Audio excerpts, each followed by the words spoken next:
নমস্কার বন্ধুরা। হরমুজ এরপর খুলে যাবে এবং ভারতবর্ষে যে তেলের দাম বৃদ্ধি পাচ্ছিল সেই তেলের দাম কমে যাবে।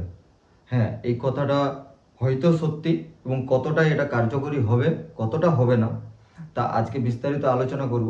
হরমুজ কিভাবে খুলে যাচ্ছে, তাহলে কি হরমুজ পুরোপুরি ফ্রি হয়ে যাবে, যে কেউ কি ওখান থেকে তেল এরপর পারচেস করতে পারবে প্রত্যেকটা দেশ, নাকি ওখানে কোনো টোল লাগবে, আর আমেরিকা যে ওখানে ব্যারিকেড বানিয়ে আছে হরমুজে, যে জাহাজগুলো আসতে দিচ্ছে না, তাহলে আমেরিকা কি করবে, সেই সব আজকে বিস্তারিত আলোচনা করব এই ভিডিওতে। এর পিছনে কারণটা কি? আজকে যে আমাদের Donald Trump Donald Trump tweet করেছে যে আর কোনো অ্যাটাক করবো না ইরানের উপরে আর কোনো অ্যাটাক করছে না আমেরিকা। এ কেন করছে না, তার কারণটা আগে জানা দরকার। তার কারণ হচ্ছে যে দুদিন আগে আমেরিকাতে একটা ক্যাবিনেট মিটিং হয়েছিল। আমেরিকার ডোনাল্ড ট্রাম্পই তো সব নয় যে ডোনাল্ড ট্রাম্প যা বলবে তাই, তাদেরও একটা নীতি আছে, তাদেরও একটা নিয়ম আছে। কোনো একটা রাষ্ট্রপতি, আমেরিকার কোনো একজন রাষ্ট্রপতি কোনো একটা দেশে অ্যাটাক করতে গেলে 60 দিনের বেশি অ্যাটাক করতে পারেনি। তারপর যদি তাকে অ্যাটাক করতে বা যুদ্ধ কন্টিনিউ রাখতে, তাহলে ক্যাবিনেটের একটা মতামত চাই। তো সেইটা আগেই শেষ হয়ে গেছিলো, তবু তার মধ্যে তারা অ্যাটাক করে যাচ্ছিল। কিছু কিছু জায়গায় কোনো একটা বাহানা দেখিয়ে যে এই করছে, ওরা নিউক্লিয়ার যে সাইড আছে সেইগুলোকে তারা বাড়াচ্ছে এবং নিউক্লিয়ারের কাজ তারা, যে নিউক্লিয়ার এনরিচমেন্ট হয় সেই নিউক্লিয়ার এনরিচমেন্টের কাজ তারা ইরানে চলছে, সেটাকে ধ্বংস করার জন্য আমেরিকা বারবার তাকে স্ট্রাইক করছিল। এই বাহানাটাকে দিয়েই তারা কাজ করছিল এবং ইরানের এই পরিস্থিতিটা আজকে এই জায়গাটা। কিন্তু এটা তো সবাই বুঝতে পারছে যে ইরানের যে পরিস্থিতি, সেটা মেন কারণ হচ্ছে ইসরায়েলের জন্য। ইসরায়েলই কিন্তু আমেরিকাকে টেনে এনেছে ইরানকে মারার জন্য। আজকে আমেরিকা আসার পর আমেরিকা নিজে ফেঁসে গেছে, যে ওই যুদ্ধ থেকে সে বেরোতেও পারছে না। সেটা তার বড় কারণ হচ্ছে ডোনাল্ড ট্রাম্পের একটা ইগো। সে নিজের ইগো স্যাটিসফ্যাকশন না হলে সে সেখান থেকে সরতে পারছে না। কিন্তু আমেরিকার যে ক্যাবিনেট বাকি মন্ত্রীরা আছে, জেডি ভেন্স আছে, মার্কো রুবিও আছে, সবাই আছে, সবাই মিলে তো একটা মতামত তাদেরকে দেবে না যুদ্ধটা কতটা করা দরকার। কারণ আমেরিকা যতই কিছু চাক, আমেরিকা ইরানকে কখনোই নিজের আয়ত্তে আনতে পারবে না। তার কারণ হচ্ছে যতক্ষণ না পর্যন্ত কোনো একটা দেশকে যদি নিজের আয়ত্তে আনতে হয়, তাহলে সেইখানে যতক্ষণ না সৈন্য মানে মাটিতে গিয়ে দাঁড়াচ্ছে, ততক্ষণ না পর্যন্ত সেই দেশকে কবজা করা যায়নি। আজকে ভেনেজুয়েলাতে আমেরিকা যেভাবে নিয়ে এলো, তার কারণ ভেনেজুয়েলার মাটিতে সেখানে সৈন্য, আমেরিকা সৈন্য গিয়ে তুলে নিয়ে এসেছে।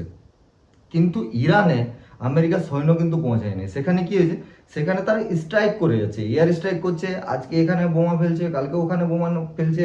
আর ডোনাল্ড ট্রাম্প টুইটারে তার ট্রুথ হ্যান্ডেলে সবকিছু বলে যাচ্ছে, আজ আমরা এই শেষ করে দিলাম, কাল এই শেষ করে দিলাম। মানে তারা নিজেদেরকে কখনো ছোট মনে করেনি, তারা কন্টিনিউয়াসলি তারা নিজেদেরকে বড়তাই করে দেখাচ্ছে এবং তারা বলছে যে আমরা এই শেষ করেছি, এই শেষ করেছি। কিন্তু সেটা কতটা সত্যি কতটা না, সেটা ইরানের যা টুইট, ইরানের যা মতামত, সেই অনুযায়ী আমরা আজকে বুঝবো যে সেটা কতটা সত্যি কতটা কি হলো। তার কারণ হচ্ছে আজকে আমেরিকার যে ক্যাবিনেট মন্ত্রী, তারা যে ডিসিশনটা নিয়েছে যে আর কোনো ইরানে অ্যাটাক করবো না, এই ডিসিশনটা কিন্তু সত্যি এবং এটা টুইট করেছে ডোনাল্ড ট্রাম্প। এটাতে আর কিছু সেরকম লিখে নেই, কিন্তু টুইট করার পরে তারা জানিয়েছে যে ইসরায়েলও আর কোনো লেবানন বা সিরিয়া এইসব জায়গাতে আর কোথাও অ্যাটাক করবে না বা ইরানকেও অ্যাটাক করবে না। এইটা দুদিন হয়ে গেলো, এখনো পর্যন্ত আর কোনো অ্যাটাক হয় নাই। তো এই যে না অ্যাটাক না হওয়াটা, এই না হওয়াটা একটা পজিটিভ দিকে চলছে, যে তাহলে একটা কোনো মধ্যস্থতাতে দাঁড়িয়ে আছে বা একটা সেই রকম একটা কোনো ডিসিশন হচ্ছে যেখানে হয়তো হরমুজ খুলে যাবে।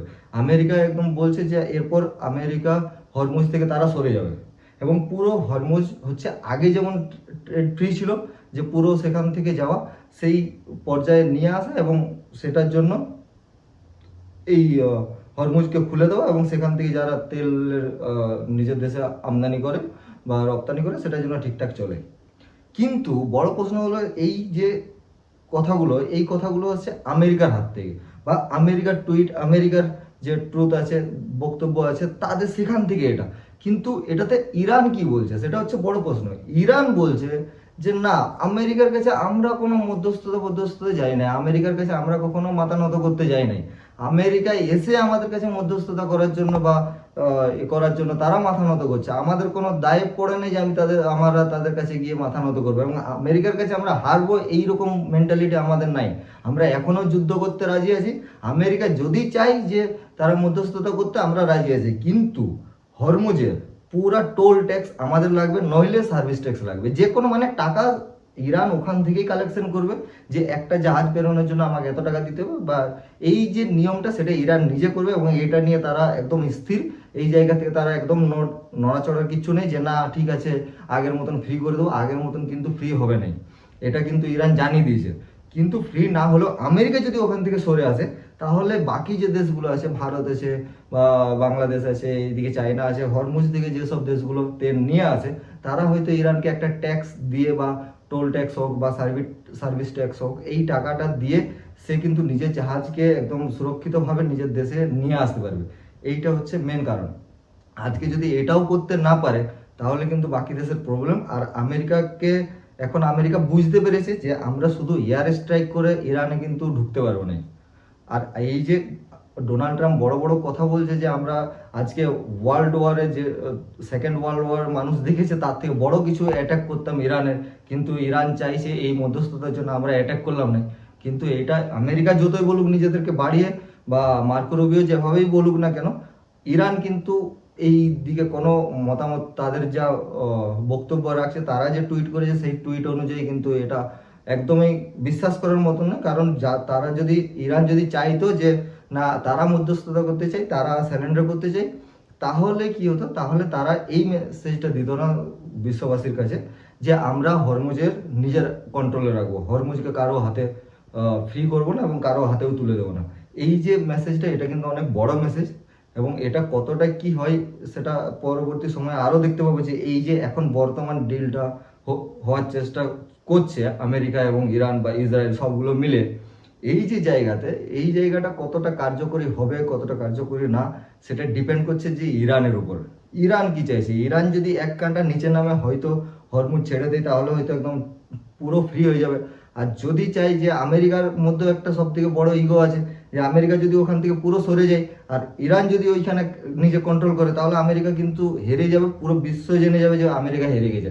এই যে দ্বন্দ্বটা, এই দ্বন্দ্বটা কিন্তু কন্টিনিউয়াসলি থেকেই যাবে। এই যে দুটো দেশের মধ্যে লড়াই, সেই দুটো দেশের মধ্যে লড়াইটা এই ডোনাল্ড ট্রাম্পের ইগো স্যাটিসফ্যাকশনের জন্য এইটা কিন্তু একটা প্রবলেম সারা, মানে কি বলবো, যতক্ষণ না কমপ্লিট হয় ততক্ষণ না একটা জায়গাতে পৌঁছায়। ইরান যেটা চাই সেটাই কিন্তু ফাইনাল হবে, এটা যা এখন বর্তমান পরিস্থিতি তা বোঝা যাচ্ছে। আর আমেরিকাকে কেন এটা করতে হচ্ছে, বড় বড় কথা নিজেদের সৈন্যর ব্যাপারে, যে সৈন্যদল আছে তাদের ব্যাপারে বা এয়ারফোর্স আছে তাদের ব্যাপারে এত বড় বড় করে কথা বলার কারণ হচ্ছে যে আমেরিকাতে এরপর ভোট আসবে।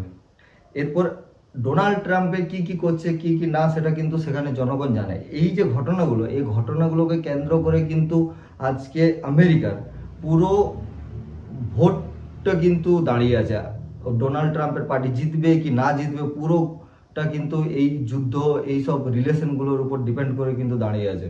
তো এটা কতটা কার্যকরী হয় কতটা না, তা আমরা অবশ্যই জানবো। এবং আজকে যে ডোনাল্ড ট্রাম্পের টুইট বা এই যে তার বক্তব্য পুরো বিশ্ববাসীর কাছে রেখেছে, এই বক্তব্য অনুযায়ী আপনাদের কি মনে হয় যে এটা হরমুজ পুরোপুরি ফ্রি হয়ে যাবে, না হরমুজ ইরানের আয়ত্তে থাকবে, না কোথাও গিয়ে আমেরিকাও সেখানে ইনভলভ থাকবে? আপনাদের কি মতামত মনে হয় আপনারা অবশ্যই আমাদের ভিডিও কমেন্ট বক্সে লিখে জানান। আমরা অপেক্ষায় থাকবো, এবং আপনারা প্লিজ চ্যানেলটি সাবস্ক্রাইব করে আমাদের পাশে থাকুন। নমস্কার।